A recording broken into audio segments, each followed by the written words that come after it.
This morning I woke up early to order myself coffee so he could take our son to pick it up and surprise me. Then they went to the grocery store and thoughtfully picked out my favorite breakfast and came home. My husband made half of the breakfast and then asked me to make the other half. No problem.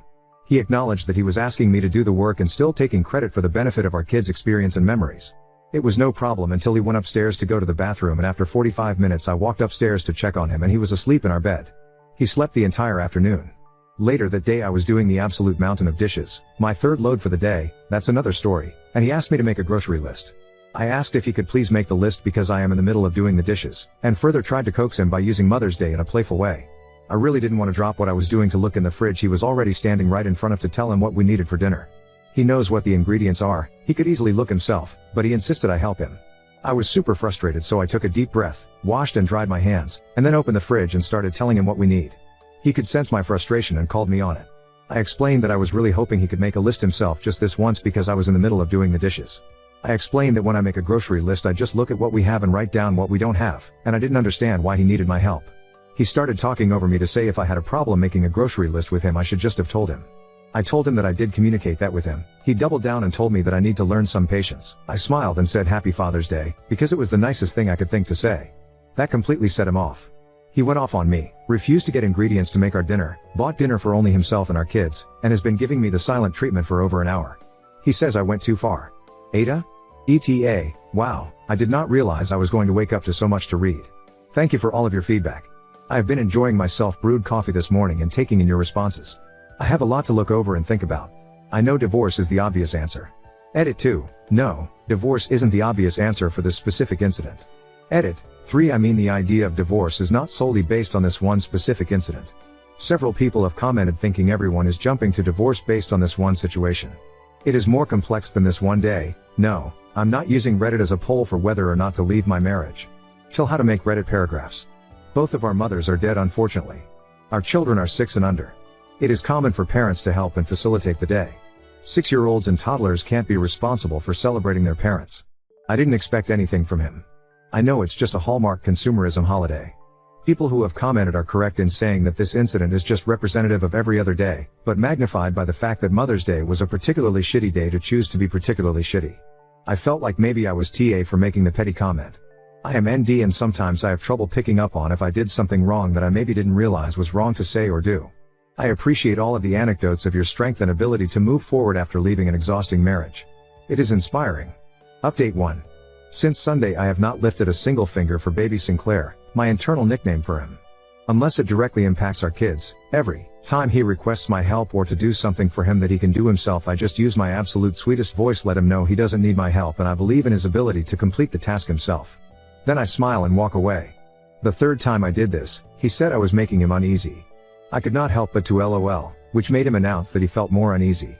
I know it wasn't kind, but I calmly told him he is a pathetic human. I told him I'm sorry it has to be me, but someone in his life needs to tell him to grow the fuck up. I told him I care about him and I love him, but I will not tolerate being treated with disrespect even one more day. He said I am abusive. The actual audacity. I spared the divorce conversation, for safety and because I have said many times before I want to leave and financially it isn't possible right now. Side note, I tried to leave last year because he was making me feel unsafe and his behavior was erratic. I went to the emergency room in a mental breakdown and told them about the abuse, which they noted in detail on my file. They asked about any plans to escape and I told them I had it covered, and answered their questions about my plan. I had been planning for our escape for a year leading up to this. They told me they had to document the reported abuse in my file. I asked them to check my chart to make sure it is not tied to his account. They looked at it in front of me and said they made sure he wasn't on my emergency contacts or attached to my chart in any way, but then guess who got an email with my chart notes detailing his abuse and my exit plan before I even got home? I had to cool things down and start over with a new plan that I kept entirely to myself. At this point though, he knew I had saved up money to leave, so most of my savings was depleted within a couple of months. I eventually left with our kids with far less savings, and it didn't take long for me to realize I could not sustain the cost of my original bills, still in my name, and new bills in addition to legal assistance and the overall cost of starting over. Our leaving caused him to spiral and he went back to therapy. Soon after, we started to dip our toes into visiting each other, mostly because I didn't want to leave our kids with him. We stuck to outdoor public activities as a family. He has always been able to wear me down and talk me out of a divorce, and this ended up no differently. Even though I know I'm not an anomaly, I felt ashamed and like a complete failure for going back. Surprisingly, he never actually changed. Anyway, back to present day, I began to gray rock to throw off his cycle of attempting to rope me back into the argument from the other day. I have calmly listened to him gush over his love for our family, and how much he loves and appreciates me and thinks I am an amazing mom. He says he loves me, but all I hear in my head is his voice screaming fucking bitch at me. It all sounds so obviously disingenuous. I told him his words mean literally nothing while his behavior is the same. It's like saying waffles have legs. It sounds unbelievable, and if I don't see it with my own eyes, I'm not believing it. I told him regardless of if in the end we stay together or not, we need to go back to therapy as a duo and separately. I told him he needs to take steps today to move forward with therapy and treating his mental health appropriately. He agreed, but no evidence of walking waffles yet. I am surprised at my ability to completely refuse to do anything he can do himself. I'm more surprised that he's actually doing the tasks himself. I have tried this before and he ultimately bullies me into doing the task. Not this time. He keeps complaining about his results in ways that are so juvenile and manipulative, always leaving the impression that if I had just done it for him it would have been done correctly. I just smile and tell him he did a good job with the task and tell him that it sounds like he needs more practice and eventually it will become second nature. I am feeling his attempts to make me miserable, but it is rolling right off of me. At least for now. I cannot express enough how much I appreciate the support and validation here. I appreciate the married people who have shared what their day was like on Sunday, and every day, as a healthy couple. For those of you who have asked why I am taking to the internet with this in the first place, I have been isolated from my circle for so long my relationships no longer exist. I have limited family period, and no family nearby. My mom is dead. My dad sucks.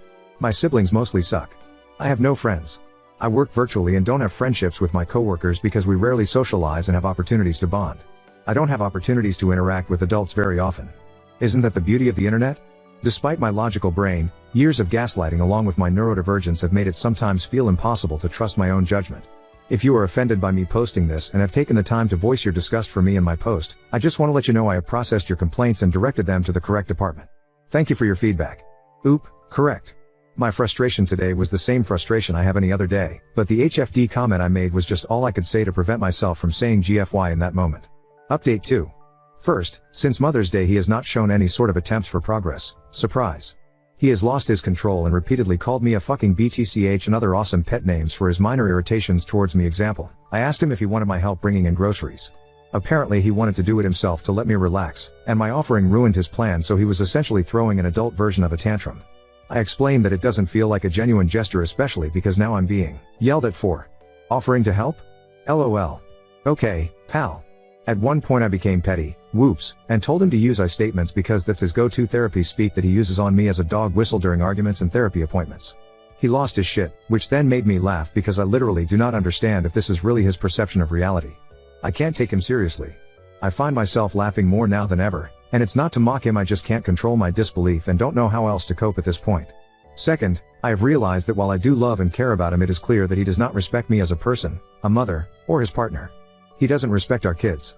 I can't realistically continue living with someone who tries to control my entire life. What kind of life is that to live?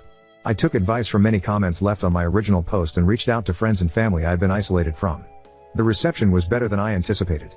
I didn't expect the hurt I felt when I found out every single one of them said they wondered if I was in an abusive marriage, but not one of them ever asked me directly when I completely withdrew. I don't blame them, but it was hard to ignore the pain I felt from that. This was also a reason I never reached out to anyone when things got really bad.